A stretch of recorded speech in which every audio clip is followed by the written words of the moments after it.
Apple devices are known for their longevity, and what better demonstrates this than the iPad Air 2, a 2014 tablet that is still fully supported today, even 7 years later, and actually still feels somewhat pleasant to use. And so this begs the question, should you still buy one? So in this review, I'm going to be covering how each aspect of the iPad Air 2 has held up over the past 7 years, whether you should still pick one up, and if you're currently using one, should you upgrade?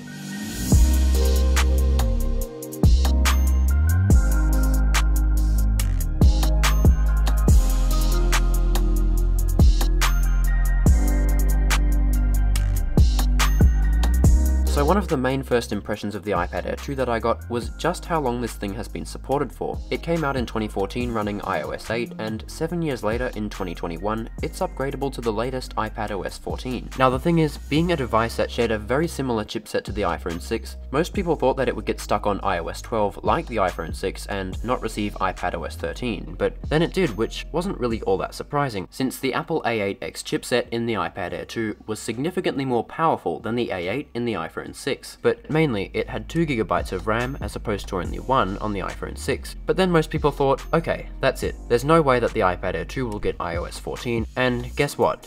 It did, which was an even bigger shock. So the question that remains is, will it get iPadOS 15 this year? But I'll talk about that a bit later. For now, the design is one of the best parts about this iPad, but not in terms of looks. I mean, don't get me wrong, this isn't a bad looking tablet at all. What I actually mean is that the iPad Air 2 is astonishingly thin and light, as it's only a mind-blowing 6.1mm thick and weighs only 437 grams. Now this might not seem like a huge deal now, or maybe it is a little bit, but keep in mind that this was 2014, so you gotta hand it to them for making such a sleek device for its time. On top of that, it just feels super comfortable to hold in your hands, plus the thinness and lightness make it ultra portable for easy use on the go. The actual appearance of the device isn't really too different from what we've seen in the past few years on iPads. Obviously now, Apple is moving towards the new boxy iPad design with the straight edges as seen on the 2020 iPad Air 4 and the new iPad Pro lineup. But apart from that, the design of recent iPads such as the iPad Air 3 from 2019 and the iPad 8th gen from last year don't look too different from the 2014 iPad Air 2. We still get the aluminium frame with the Apple logo in the center and the camera up the top, and then on the front there's the display along with the front camera and Touch ID sensor, and this was actually the first iPad to feature Touch ID. But this is only first generation Touch ID, which means that it's a little slow to respond, but hey, it's a lot better than putting in your passcode. Now the display is actually pretty good despite this tablet's age, because it's still incredibly sharp with no visible pixels, and it puts out a vibrant image that doesn't feel 7 years old at all. It's a 9.7-inch IPS Retina display with a resolution of 2048 by 1536, along with a pixel density of 264 pixels per inch, which is more than a good enough set of specs even today. Although on the other hand, this display isn't perfect for a few reasons, starting with the obvious, the bezels. This display is far from all screen, but I mean, in its defense, most iPads that have been released in the past few years still do have similarly sized bezels. So while it feels dated, it's not something that's uncommon on most modern day iPads. There's also the fact that there's no Apple Pencil support for this display, as the Apple Pencil wasn't even released until the following year, along with the first generation iPad Pro. So if you want a tablet to draw with or to write notes on, or basically anything that would require the Apple Pencil, you're kind of out of luck here. I mean, this isn't really that much of a big deal, although it would have been nice if Apple had made the Apple Pencil compatible with this tablet as well. One other minor complaint I have about the iPad Air 2's display is that there is a little air gap between the glass and the actual pixels, and although it's not too noticeable, it's worth knowing that it's there, because most of the modern iPads have much smaller gaps or even none at all. But it's not a big deal, again considering that this was a 2014 device.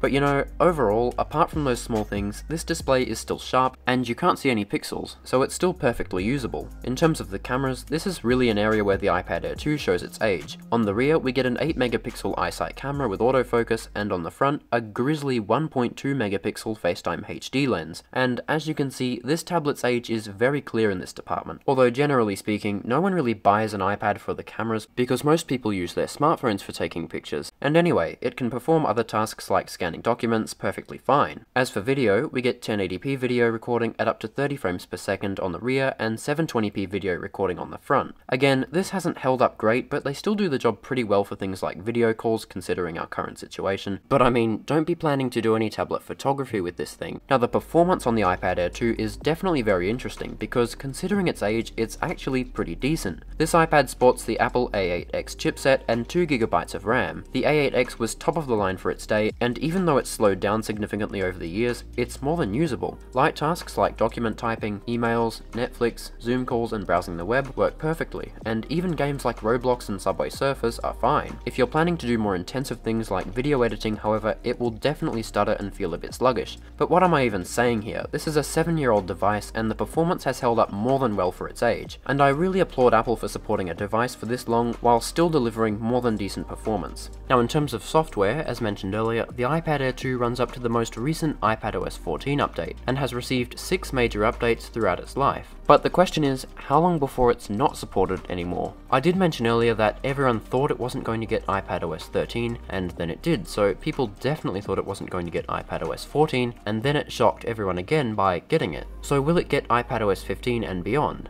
Well, personally, and I know this is going to sound ironic because of everything I've just said, but it's quite unlikely that the iPad Air 2 will run iPadOS 15. Although it does run decently on iPadOS 14, another year of updates might be too much for the aging A8X chipset to handle, plus 2GB of RAM does feel quite limited for 2021, meaning that the performance could be sacrificed even more than it already has been. So if Apple doesn't end up supporting this device on iOS 15, it's not all bad news, since the current level of performance would be preserved, and honestly, I'd rather have that than another year of support, but with far worse performance. Now the battery life on the iPad Air 2, like any older device, will vary depending on how much it's been used over the years and what condition the battery is in. If the battery's been well kept, or the device hasn't been used that much, it should be okay, but not great, and you'll probably get a full day with moderate to light use. But if you've got one with a heavily degraded battery, like this one here, you're definitely going to want to be carrying around a charger, because it averages around a measly 5 to 6 hours of on-screen time. Bad batteries in old devices can be a nightmare if they can't hold a charge well, and battery replacements for these things are ridiculous, coming in at a whopping 459 Australian dollars, which is literally more than you would pay for a second-hand iPad Air 2, so that kinda doesn't add up in terms of value.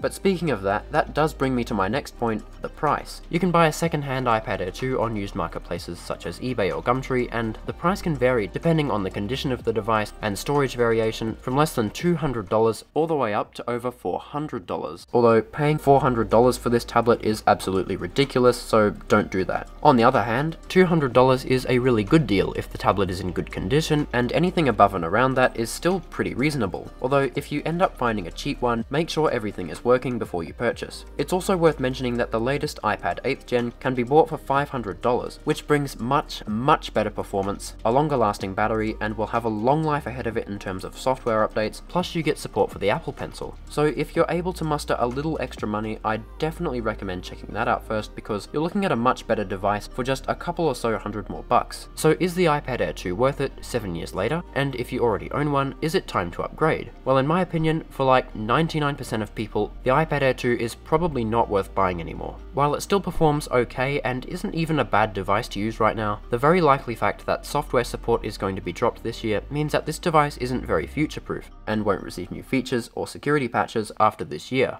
Plus, as I said before, the iPad 8th Gen is just a few hundred more bucks to buy brand new, and brings far better performance, Apple Pencil compatibility, and it will receive updates for many more years. However, if you're on a tight budget and you urgently need an iPad for whatever reason that can do the essentials and maybe a little more, then the iPad Air 2 will do the job just fine. My father actually still uses this iPad on a daily basis for watching YouTube and reading the news, and it's still going really well. So if you currently own one and it's doing everything you need it to do without a problem, you probably shouldn't need to upgrade just yet, but it would be a good idea to look into it in the coming year. Additionally, this iPad would also be great for a kid to use for playing games and to watch movies on, or even for a student to type notes with. This tablet would also work great for use around the house, such as using it in the kitchen for recipes, or as an iPod-like device to play music on a sound system. Although, as I said before, the iPad 8th Gen would be a much better buy if you're willing to spend a bit more money, as it will do you a lot better in the long run. But the iPad Air 2's long life of support is definitely impressive, and for many, it's been a great device over the years. So while it might not be worth buying anymore, it's safe to say that the iPad Air 2 has had a great run over its 7-year life of software support.